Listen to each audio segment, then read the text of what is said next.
नमस्कार दोस्तों, कैसे हैं आप लोग। उम्मीद करता हूं सभी लोग स्वस्थ होंगे और मस्त होंगे। स्वागत करता हूं आपका गौतम सीटेट क्लासेस में।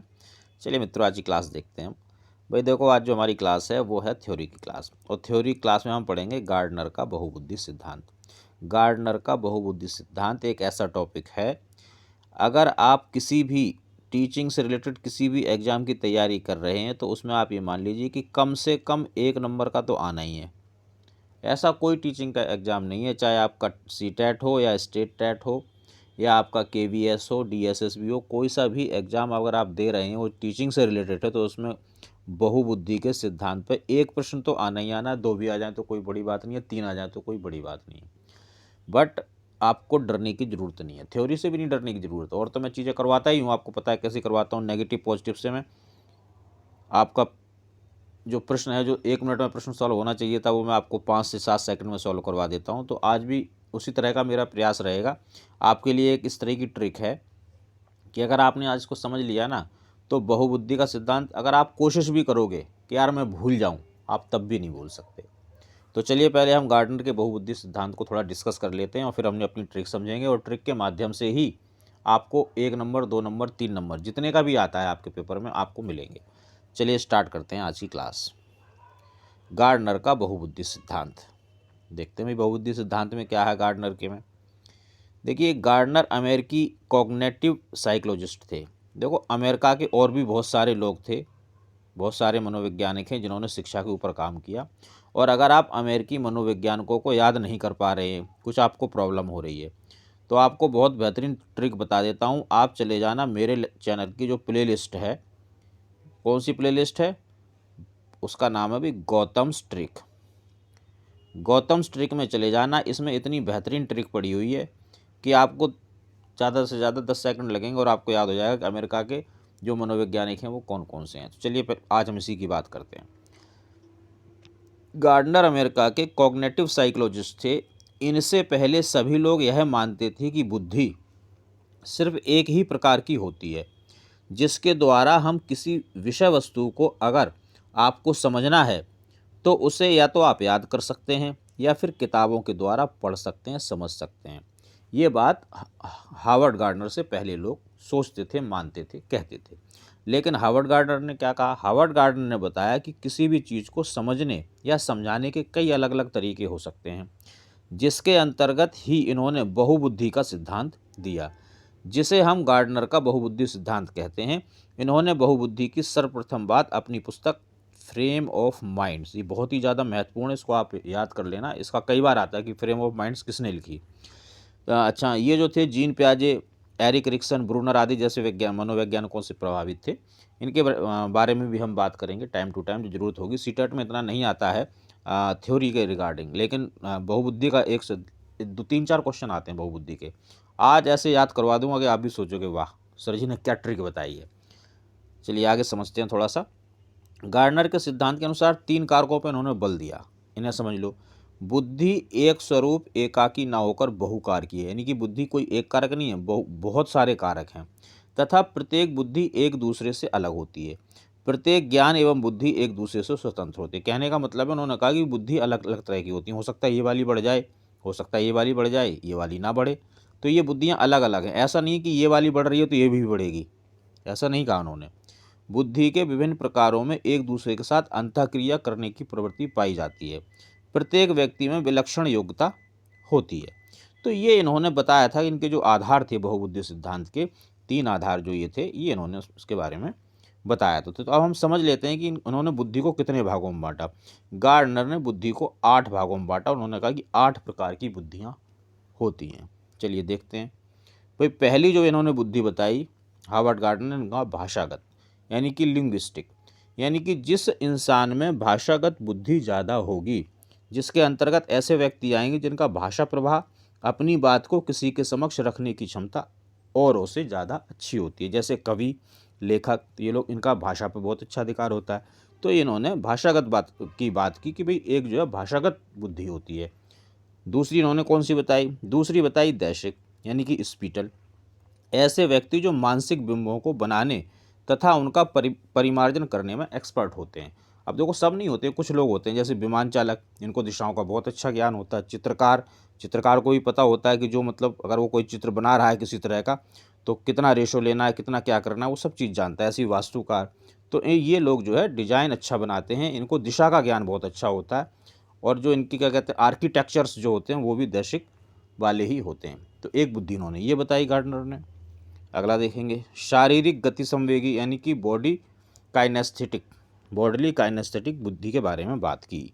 ये वो व्यक्ति थे जो अपने शरीर या किसी अंग के लोच का उपयोग कर सकते हैं। वो लोग इसके अंतर्गत आते हैं, जैसे डांसर, आपने देखा होगा कि डांसिंग के लिए बॉडी का फ्लेक्सिबल होना बहुत ज़्यादा ज़रूरी है। जो स्पोर्ट पर्सन्स होते हैं उनकी बॉडी भी एकदम स्ट्रांग होती है, बहुत सारी एक्सरसाइज करते हैं वो, तो मतलब उनमें एक जुनून होता है इस चीज़ को लेके।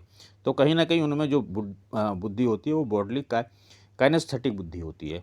अगला देखेंगे, संगीत में, अब आपने देखा होगा कुछ लोग जैसे कि म्यूजिक कंपोजर हो गए, सिंगर हो गए, तो ये एकदम से कैसे बन जाते हैं, क्योंकि इनमें उस बुद्धि का विकास ज़्यादा हो गया जो संगीत के प्रति रुचि रखता है। तो ये सब चीज़ अलग है।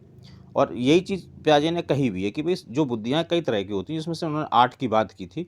और ये भी कहा कि भाई जो म्यूजिशियन है ज़रूरी नहीं है कि वो नेता भी बन जाए, और बन भी सकता है कई बार। तो ये इंटरकनेक्टेड भी हो जाती हैं कई बार, इस तरह की बात भी गार्डनर ने की।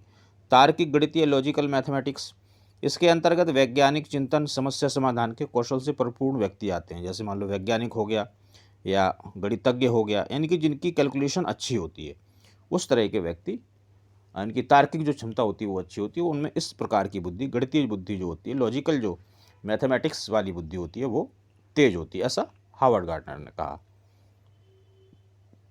अंतः व्यक्ति, इसको थोड़ा समझ लो, थोड़ा सा ये अंतः व्यक्ति और अंतर व्यक्ति तो दो बुद्धियां हैं, इनमें थोड़ा कन्फ्यूजन होता है, वो मैं बता देता हूँ। अंतः व्यक्ति का मतलब होता है ऐसे व्यक्ति जो खुद के बारे में ज़्यादा जानते हैं, यानी कि वो अपने ऊपर ही रिसर्च करते रहते हैं, अपने बारे में जानते हैं, अध्यात्म की तरफ जाते हैं।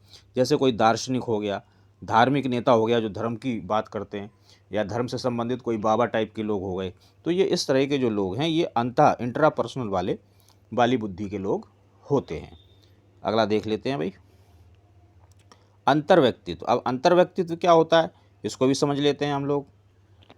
अंतर्व्यक्तित्व वाले जो व्यक्ति होते हैं इनको इंटरपर्सनल बोलते हैं। अच्छा, ये क्या होते हैं, इनके अंतर्गत व्यक्ति दूसरे की भावनाओं, व्यवहारों, अभिप्रेरणा आदि के बारे में जानकर उनसे एक अच्छा संवाद करते हैं। जैसे देखो साइकोलॉजिस्ट हो गए जो साइकोलॉजी की जानकारी रखते हैं, या आपके जो सलाहकार होते हैं, सलाह देने वाले लोग जो होते हैं, काउंसलर्स जिनको बोलते हैं, तो इनको क्या होता है कि ये लोगों से बात करते हैं, उनकी मन की बात को समझते हैं, फिर उनको गाइड करते हैं।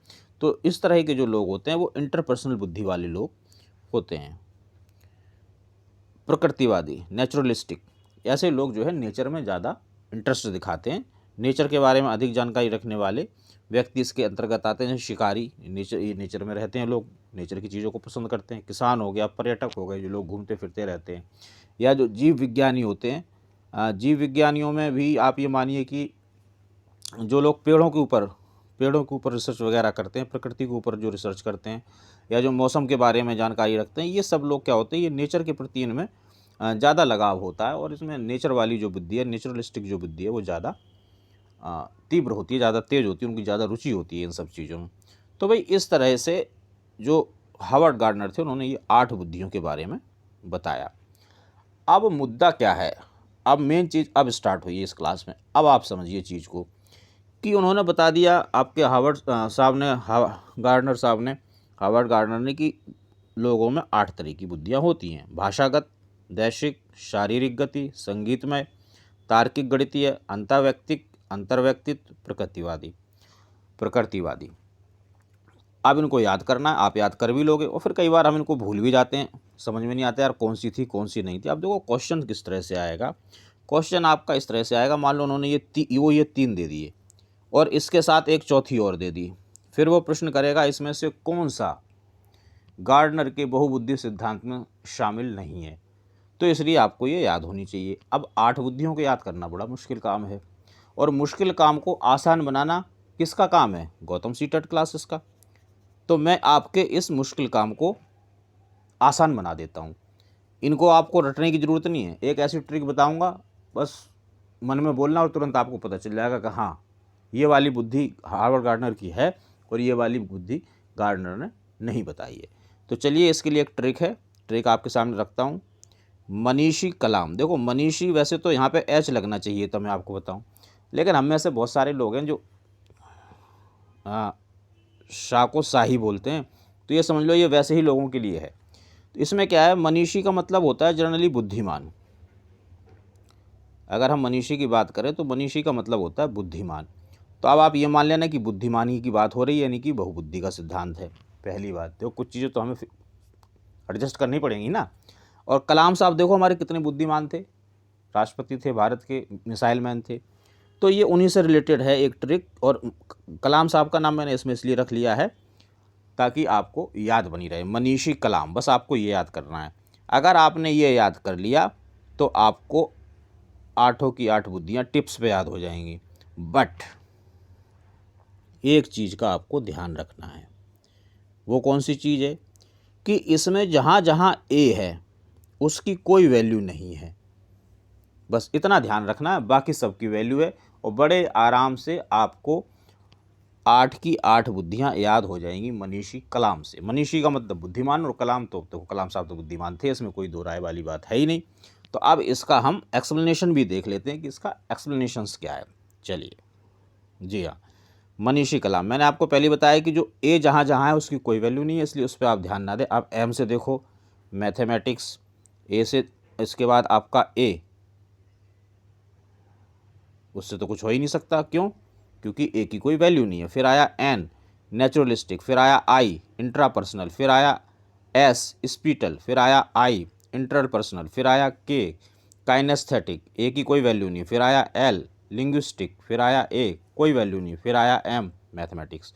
तो अगर आप ये मनीषी कलाम याद कर लेते हैं और इसमें जो ए है उसकी वैल्यू को हटा देते हैं, मतलब उस ए का कोई मीनिंग नहीं है, तो आपको हावर्ड गार्डनर की आठ बुद्धियाँ बड़े आराम से याद हो जाएंगी।